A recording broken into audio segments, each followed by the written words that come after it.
Hello and welcome to our YouTube channel Rangroot. मैं हूं अंशिमा शर्मा और आज के इस वीडियो में हम स्टार्ट कर रहे हैं नेशनल इनकम। नेशनल इनकम एक ही वीडियो में कंप्लीट होने वाला टॉपिक नहीं है, तो इसके अभी 3-4 पार्ट्स और आएंगे। लेकिन आज जो हम डिस्कस करने वाले हैं वो है कुछ इम्पॉर्टेंट टर्म्स जो कि नेशनल इनकम का पार्ट है। तो चलिए शुरू करते हैं आज का वीडियो। सबसे पहले हम बात करते हैं जीडीपी की। अभी पिछले लेक्चर में भी मैंने आपको बताया था कि एक किसी भी नेशन की जो डोमेस्टिक टेरिटरीज़ होती है, उसके अंदर जितना भी गुड्स और सर्विसेज प्रोड्यूस किया जा रहा है, उनकी वैल्यू को उनकी वैल्यू को टोटल करके जो एक सम आता है, उसको हम क्या कहते हैं? Gross domestic product. यानी कि एक साल के अंदर जितनी भी गुड्स एंड सर्विसेज प्रोड्यूस की गई है किसी भी देश की टेरिटरीज़ के अंदर, जैसे अगर हम इंडिया की बात करें तो भारत की सीमाओं के अंदर जितनी भी गुड्स एंड सर्विसेज प्रोड्यूस की गई है एक साल के अंदर, उसे हम कहते हैं ग्रॉस डोमेस्टिक प्रोडक्ट। अब कई बार क्या होता है कि स्टूडेंट्स कंफ्यूज हो जाते हैं, ठीक है, कि फॉरेनर्स ने जो प्रोड्यूस की है वो जीडीपी का पार्ट होगा कि नहीं होगा, या हमारे जो इंडियन सिटीज़न हैं उन्होंने बाहर जाके फॉरेन में जाके जो गुड्स एंड सर्विसेज प्रोड्यूस की है वो ऐड होगा कि नहीं होगा। तो वो चीज़ मैं आपको क्लियर कर दूं कि क्या होता है कि जैसे मान लीजिए यहाँ पे मैंने लिखा है कि Anil is an Indian citizen producing cars in India. तो ये क्या है? ये एप्लीकेबल है, जीडीपी में इसकी वैल्यू ऐड होगी। अब मानिए एक सुनील नाम का कोई आदमी है, वो इटालियन बेस है, मतलब वो इटली का रहने वाला है, ठीक है, लेकिन वो क्या कर रहा है, जो अपनी कार्स है वो कहाँ प्रोड्यूस कर रहा है? इंडिया में प्रोड्यूस कर रहा है। तो उसका जो कंट्रीब्यूशन है वो भी ऐड किया जाएगा जीडीपी में, क्योंकि भले ही वो क्या है, वो इटालियन है, लेकिन वो जो गुड्स एंड सर्विसेज प्रोड्यूस कर रहा है वो इंडिया की टेरिटरीज़ के अंदर आ रहा है, ठीक है। तो इंडिया की टेरिटरीज़ के अंदर जितना भी प्रोडक्शन हो रहा है उसको जीडीपी में कैलकुलेट किया जाएगा, उसकी वैल्यू को जीडीपी में ऐड किया जाएगा। वहीं एक विपुल नाम का लड़का है जो इंडियन है, ठीक है, लेकिन ये जो अपनी कार्स प्रोड्यूस कर रहा है ये कहाँ? ऑस्ट्रेलिया में प्रोड्यूस कर रहा है। तो ऑस्ट्रेलिया क्या है? ऑस्ट्रेलिया तो इंडियन टेरिटरीज़ में नहीं आता, ठीक है। तो ये इंडिया की टेरिटरीज़ के बाहर प्रोडक्शन हो रही है। भले ही जो विपुल है वो इंडियन है, एक इंडियन है जो पैसे कमा रहा है या प्रोड्यूस कर रहा है, लेकिन ये सारा का सारी चीज़ें कहाँ हो रही है? इंडिया की टेरिटरीज़ से बाहर हो रही है। तो इसकी जो इनकम होगी वो जीडीपी में ऐड नहीं की जाएगी। वहीं अगर हम बात करें सर्विसेज की, तो जो सर्विसेज ऐसे एज अ चैरिटी दी जा रही है, ठीक है, उनका भी वैल्यू तो उनका भी होता है ना। हर जो सर्विसेज होती हैं उनका भी वैल्यू है, मतलब अगर आप पैसे कमाने के लिए कर रहे हो या फिर कैसे भी मर्जी कर रहे हो, लेकिन वो ऐड कब होगा जीडीपी में? Only when it is given for the money, ठीक है। जब आप क्या कर रहे हो, अपनी सर्विसेज दे रहे हो इनकम जनरेट करने के लिए, ठीक है, जहाँ से इनकम जनरेट होगी सिर्फ उसी तरह की सर्विसेज का वैल्यू ऐड किया जाएगा जीडीपी में। जैसे कि स्मृति नाम की एक टीचर है जो कि पैसा कमा रही है, कैसे? पढ़ा के, ठीक है। तो उसकी जो भी इनकम होगी, जो भी उसकी वैल्यू है, ठीक है, वो जीडीपी का पार्ट है। और वहीं एक शिवानी है, ठीक है, जो क्या कर रही है, वो एक मतलब एक सोशलाइट है, ठीक है, ऐसे मतलब चैरिटी के लिए पढ़ा रही है गरीब बच्चों को सोसाइटी के। तो उसकी सर्विसेज की जो वैल्यू है वो क्या है? वो एप्लीकेबल नहीं है to be added to the gross domestic product, ठीक है। तो आपको आई होप ये चीज़ समझ आई होगी।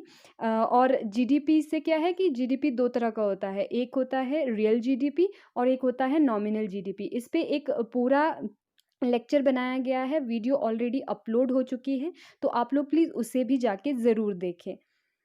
अब आगे बढ़ते हैं। तो एक है आपका जीडीपी एट फैक्टर कॉस्ट और एक है आपका जीडीपी एट मार्केट प्राइस। देखिए जीडीपी दोनों सेम है, लेकिन डिफरेंस सिर्फ किस चीज़ का है? फैक्टर कॉस्ट और मार्केट प्राइस का। अब ये डिफरेंस किसकी वजह से आता है? जब क्या होता है कि जितनी भी गुड्स एंड सर्विसेज है, ठीक है, उसमें सिर्फ फैक्टर कॉस्ट का ही वैल्यू ऐड किया गया है, तो उसे हम क्या कहते हैं? GDP at factor cost. Factor cost, market price, basic price, इन सब चीज़ों में क्या डिफरेंस होता है, प्रोडक्ट टैक्स क्या होता है, प्रोडक्शन टैक्स क्या होता है, इन सब पे भी एक वीडियो ऑलरेडी अपलोड किया जा चुका है। अगर आप नए हैं, पहली बार हमारा वीडियो देख रहे हैं, तो प्लीज़ पहले जाके वो वाले वीडियोज़ भी ज़रूर देख लें, इससे आपके कॉन्सेप्ट्स और ज़्यादा क्लियर हो जाएंगे। तो हम बात कर रहे थे जीडीपी एट फैक्टर कॉस्ट की। तो क्या होता है कि प्रोडक्शन के लिए 4 मेन फैक्टर्स कौन-कौन से होते हैं? लैंड, लेबर, कैपिटल और एंटरप्रेन्योरशिप। देखिए कोई भी चीज़ बनानी है तो सबसे पहले तो आपको क्या है, जगह की ज़रूरत होगी, ठीक है? जहाँ पे आप क्या कर सको, अपना बिज़नेस सेटअप कर सको, राइट? और उसके बाद क्या होता है, आपको लेबर की भी ज़रूरत होगी, क्योंकि ऐसा तो है नहीं कि आप बिज़नेस कर रहे हो और सारे काम खुद ही कर लोगे, ठीक है? प्रोडक्शन भी खुद करोगे, मैनेज भी खुद करोगे, राइट? तो आपको क्या चाहिए, प्रोडक्शन करने के लिए आपको लेबर की भी ज़रूरत होती है, राइट? और फिर आपको कैपिटल भी चाहिए, ठीक है? कैपिटल क्या होता है? कैपिटल वो पैसा होता है, वो इन्वेस्टमेंट होती है जो आपको पहले खर्च करनी पड़ती है और पैसा कमाने के लिए। देखिए कहीं पे भी क्या होता है ना, पहले हमें इन्वेस्टमेंट करनी है। अगर कहीं से भी आपको पैसा कमाना है ना, तो वहाँ पे पहले इन्वेस्टमेंट करनी पड़ती है, पहले पैसा लगाना पड़ता है, ठीक है? तब जाके क्या होता है कि फिर अब जैसे अगर आपको कोई भी गुड्स प्रोड्यूस करनी है, राइट? तो पहले आपको रॉ मटेरियल वगैरह चीज़ें तो खरीदनी पड़ेगी ना, बहुत सारे और भी बहुत सारी सी चीज़ें होंगी, जिसके बाद आप क्या करोगे, आप अपना गुड प्रोड्यूस करोगे, फिर जो आपका प्रोड्यूस होगा उसको बेच के आपको पैसे आएँगे। तो कैपिटल हो गया, ठीक है? फिर है एंटरप्रेन्योरशिप। अब ऐसा भी नहीं है कि आपने पैसा लगा दिया, ठीक है? और गुड्स वगैरह अपने आप प्रोड्यूस हो जाएगी, अपने आप बिक जाएगी और फिर आपकी पॉकेट में पैसा आ जाएगा, ऐसा भी नहीं है। आपको एफर्ट्स करने पड़ते हैं अपने बिज़नेस को चलाने के लिए, प्रोडक्शन को कंटिन्यू रखने के लिए और उसको एक वैल्यू देने के लिए, ठीक है? तो उन सब एफर्ट्स को हम क्या कहते हैं, एंटरप्रेन्योरशिप। तो इन सभी चीज़ों की क्या है ना, एक वैल्यू होती है, either it is land, labour, capital और एंटरप्रेन्योरशिप। अगर हम बात करें लैंड की, तो लैंड की वैल्यू कैसे पता चलेगी, उसकी रेंटल वैल्यू से, कि उसका रेंट कितना है, ठीक है? फिर वैसे ही लेबर है, तो लेबर का कहाँ से होगा, वेजेज से। फिर आपका कैपिटल है, तो जब हम कोई चीज़ इन्वेस्ट करते हैं ना, तो उसके रिटर्न में हमें जो पैसा मिलता है उसको हम क्या बोलते हैं, इंटरेस्ट। और एंटरप्रेन्योरशिप क्या होता है, ये जो हम भाग दौड़ कर रहे होते हैं ना सारी कमाई करने के लिए, ठीक है? उसके बदले में हमें क्या चाहिए होता है, प्रॉफिट। अगर प्रॉफिट नहीं हो रहा है तो आप क्यों अपना दिमाग लगाओगे या एफर्ट्स करोगे, ठीक है, किसी भी बिज़नेस को चलाने के लिए, राइट? तो ये क्या है, जब किसी भी प्रोडक्ट की जो ये वाली वैल्यू ना, रेंट, वेजेस, इंटरेस्ट, प्रॉफिट वगैरह, जब उस प्रोडक्ट की सिर्फ यही वैल्यूज़ ऐड की गई है, ठीक है, तो उसे हम कहते हैं जीडीपी एट फैक्टर कॉस्ट। यानी कि उसमें क्या है, उसमें सिर्फ फैक्टर्स ऑफ प्रोडक्शन की कॉस्ट का वैल्यू ही एडेड है, ठीक है? तो वहीं अगर हम बात करें जीडीपी एट मार्केट प्राइस की, तो फैक्टर कॉस्ट मार्केट प्राइस कब बनता है, जब उसमें एनआईटी ऐड किया जाता है। NIT means net indirect taxes. और नेट इनडायरेक्ट टैक्सेस की वैल्यू कैसे आती है, इनडायरेक्ट टैक्स में से सब्सिडी को लेस करके। अब आपको पता है कि इनडायरेक्ट टैक्स क्या होते हैं। देखिए टैक्सेस दो तरह के होते हैं, एक होता है डायरेक्ट टैक्स और दूसरा होता है इनडायरेक्ट टैक्स। डायरेक्ट टैक्स वो होता है जो एम्प्लॉयज़ लोग, मतलब बहुत बहुत सैलरी जिनकी है, बहुत पैसा कमा रहे हैं, ठीक है, उनकी इनकम पे जो टैक्स लगाया जाता है, that is called income tax, which is direct tax also, ठीक है? और ये जो मतलब गुड्स एंड सर्विसेज है, जिस पे हर आम आदमी, चाहे वो गरीब है, चाहे वो अमीर है, ठीक है, हर आदमी जिस पे टैक्स पे कर रहा है, उसको हम कहते हैं इनडायरेक्ट टैक्स। क्योंकि क्या होता है, जब आप कोई वस्तुएं खरीद रहे हैं ना, कोई भी सामान खरीद रहे हैं, तो आपको एक्चुअल में पता नहीं होता कि आप टैक्स भी दे रहे हैं, लेकिन उस कमोडिटी के प्राइस में सब कुछ एडेड होता है, कॉस्ट भी, टैक्स भी, एवरीथिंग, ठीक है? तो इसलिए इसको इनडायरेक्ट टैक्स भी कहते हैं।